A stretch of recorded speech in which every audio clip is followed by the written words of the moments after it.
Olá, o Lar do Amor apresenta o Evangelho no Lar Online, nosso encontro familiar com Jesus. Você pode acompanhar a transmissão pelos grupos de WhatsApp, YouTube ou no site do Lar do Amor.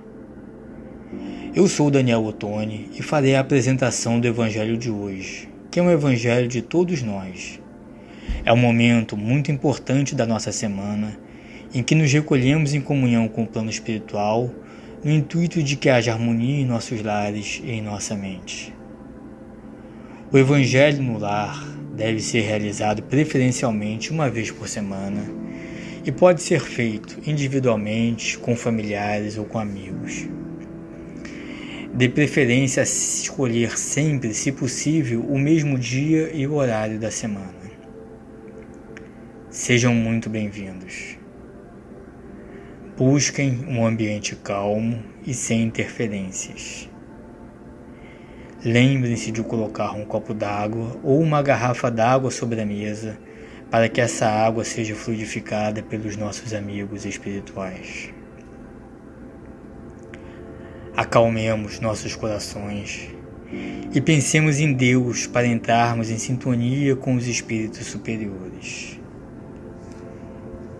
A partir desse momento, esqueçamos os nossos problemas, os problemas que o mundo vem atravessando. Esqueçamos nossas mágoas e permitamos que apenas boas energias penetrem em nós. No intuito de fazer uma breve sensibilização, faremos a leitura do livro Estude e Vida, de Francisco Cândido Xavier, no capítulo que fala sobre troca incessante. Todos estamos situados em um extenso parque de oportunidades para o trabalho, renovação, desenvolvimento e melhoria.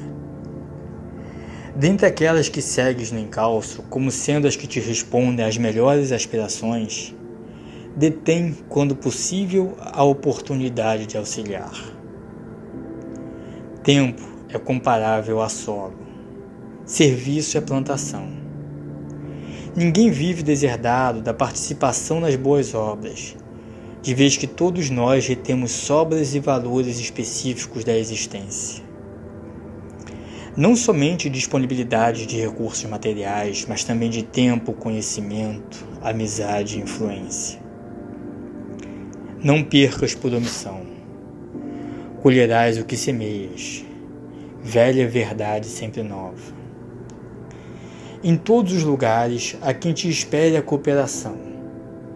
Aparentemente, aqueles que te recorrem aos préstimos contam apenas com o apoio necessário, seja um gesto de amparo substancial, uma nota de solidariedade, uma palavra de bom ânimo ou um aviso oportuno.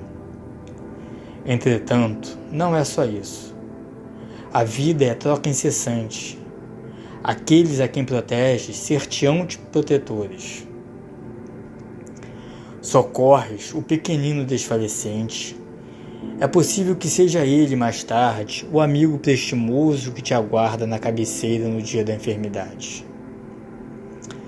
O transeunte anônimo, a quem presta humilde favor, pode ser em breve o elemento importante de que dependerás na solução de um problema.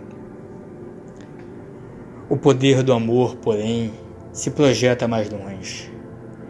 Doentes que sustentastes nas fronteiras da morte formarão entre os amigos que te assistem no plano espiritual. E ainda mesmo o auxílio desinteressado que levaste a corações empedernidos na delinquência, quando não consigas tocá-los de pronto, te granjeará a colaboração dos benfeitores que os amam conquanto ignorados e desconhecidos. Todos nós, os espíritos em evolução no educandário do mundo, nos assemelhamos a viajores demandando eminências que conduzam à definitiva sublimação. Ninguém na Terra efetua longa viagem sem o auxílio de pontes, desde o viaduto imponente à pinguela simples, para a travessia dos barrancos, depressões, vales e abismos. Por mais regular que se mostre a jornada, chega sempre um instante em que precisamos de alguém para transpor os obstáculos ou perigo. Construamos pontes de simpatia com o material da bondade. Hoje, alguém surge diante de nós, suplicando apoio. Amanhã, diante de alguém, surgiremos nós. A partir de agora, faremos a leitura do Evangelho no Lar, capítulo 17, Sede perfeitos. No versículo 9, os superiores e os inferiores. A autoridade, da mesma forma que a fortuna, é uma delegação da qual será pedida conta àquele que dela se acha investido. Não creais que ela lhe seja dada para lhe proporcionar o vão prazer de comandar, nem, assim como creem facilmente a maioria dos poderosos da terra, como um direito, uma propriedade. Deus, entretanto, lhes prova suficientemente de que não é uma nem outra, uma vez que lhes retira quando isso lhe apraz. Se fosse um privilégio ligado à sua pessoa, ela seria inalienável. Ninguém pode, pois, dizer que uma coisa lhe pertence quando lhe pode ser tirada sem seu consentimento. Deus dá autoridade a título de missão ou de prova quando isso lhe convém, e retira da mesma forma. Aquele que é depositário da autoridade, de qualquer extensão que ela seja, desde o Senhor sobre seu servo até o soberano sobre seu povo, não deve se dissimular que tem encargo de almas. Ele responderá pela boa ou má direção que tiver dado aos seus subordinados, e as faltas que estes poderão cometer. Os vícios a que serão arrastados em consequência dessa direção, ou de maus exemplos, recairão sobre ele, enquanto que recolherá os frutos da sua solicitude para os conduzir ao bem. Todo homem tem sobre a terra uma missão pequena ou grande, qualquer que seja, é sempre dada para o bem. É, pois, nela falir a falsear em seu princípio. Se Deus pergunta ao rico, que fizeste da fortuna que deveria ser em tuas mãos uma fonte espalhando a fecundidade ao teu redor? Ele perguntará àquele que possui uma autoridade qualquer, que uso fizeste dessa autoridade? Que mal detiveste? Que progresso fizeste? Se eu te dei subordinados, não foi para fazer deles escravos da tua vontade, nem os instrumentos dóceis de teus caprichos ou da tua cupidez. Eu te fiz forte, eu te confiei os fracos, para os sustentar e os ajudar a subirem até mim. O superior, que está compenetrado das palavras do Cristo, não despreza a nenhum daqueles que estão abaixo de si, porque sabe que as distinções sociais nada estabelecem diante de Deus. O Espiritismo lhe ensina que, se obedecem hoje, puderam lhe comandar ou poderão lhe comandar mais tarde, e que então será tratado como estiver tratado ele mesmo. Se o superior tem deveres a cumprir, o inferior os tem de seu lado e não são menos sagrados. Se este último é espírita, a sua consciência lhe dirá, melhor ainda, que deles não está dispensado, mesmo quando seu chefe não cumprisse os seus, porque sabe que não se deve restituir o mal com o mal e que as faltas de uns não os autorizam as faltas de outros. Se sofre em sua posição, diz a si mesmo que sem dúvida o mereceu, porque ele mesmo abusou outrora da sua autoridade e deve sentir a seu turno os inconvenientes daquilo que fez os outros sofrerem. Se está forçado a suportar essa posição, na falta de achar uma melhor, o Espiritismo lhe ensina a nela se resignar como sendo uma prova para a sua humildade, necessária ao seu adiantamento. Sua crença o guia em sua conduta. Age como quereria que seus subordinados agissem para com ele se fosse chefe. Por isso mesmo, é mais escrupuloso no cumprimento das suas obrigações, porque compreende que toda negligência no trabalho que lhe está confiado é um prejuízo para aquele que o remunera e a quem deve seu tempo e seus cuidados.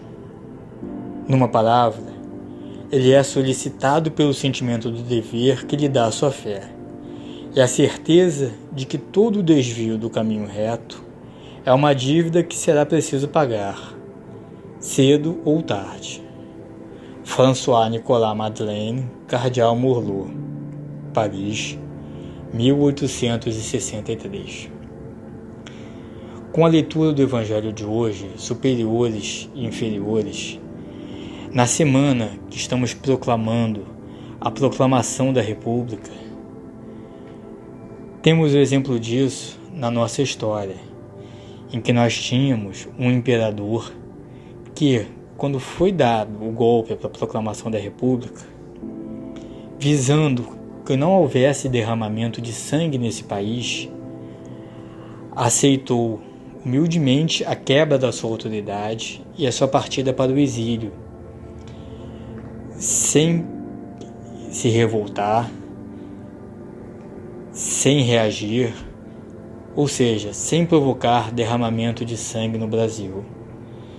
E com isso, ele permitiu que a transição da monarquia para a república fosse feita em paz, fosse feita sem derramamento de sangue e fosse feita acima de qualquer credo religioso.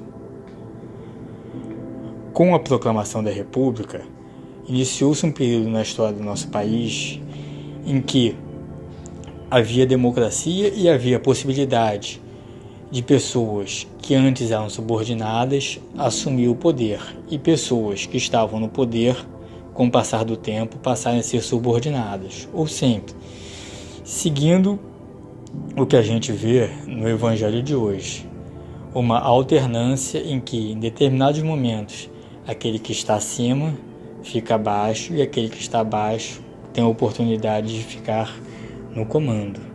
Todos tendo as suas responsabilidades, sendo como líderes ou como subordinados.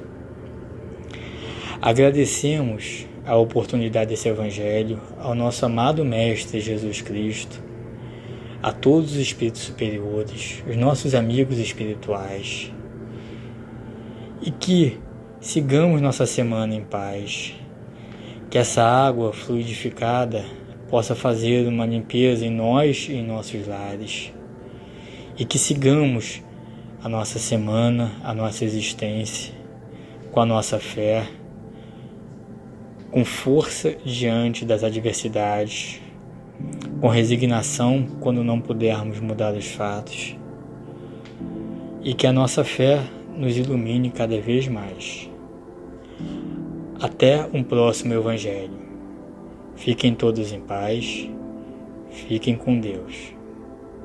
Que assim seja.